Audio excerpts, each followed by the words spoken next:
ঘৰৰ জলকীয়া,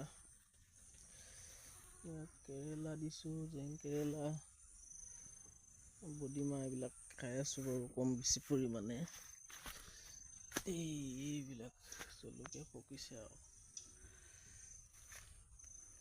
পকিছে।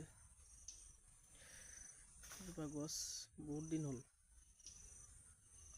বহুত ওখ হৈ গৈছেগৈ। দেখি কিমান ওখ হৈ গৈছেগৈ। লাগি আছে জানো আৰু কিমান এবছৰমান লাগিব চাগে আৰু।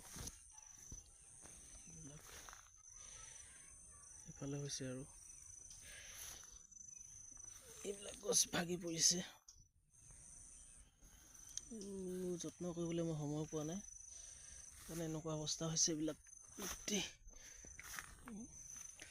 জলকীয়া লাগোতে ধুনীয়াকৈ লাগিছে,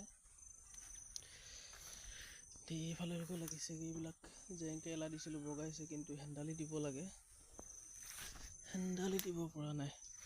এইফালেও লগাইছোঁ, ছাগলী গঁৰাল।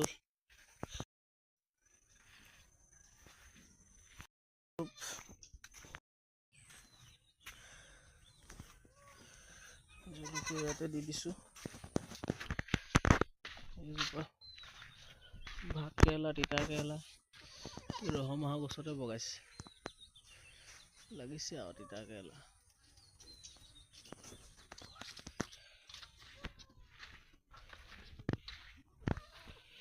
বীজ জলকীয়া লগাইছোঁ ইয়াত বস্তাত এনেকে।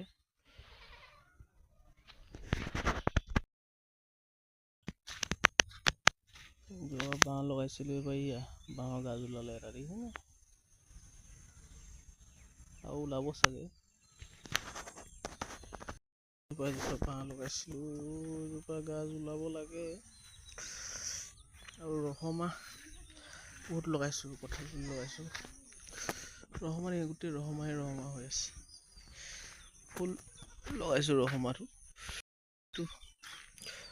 ৰহমাহটো এইবিলাক ছাগলীয়ে খাব পাৰিব সময়ৰ কাৰণে ঠিকছে লগাই দিছোঁ। ৰহমাহ, নিম, বাৰিষা ছাগলীৰ কাৰণে দিগদাৰ হয়।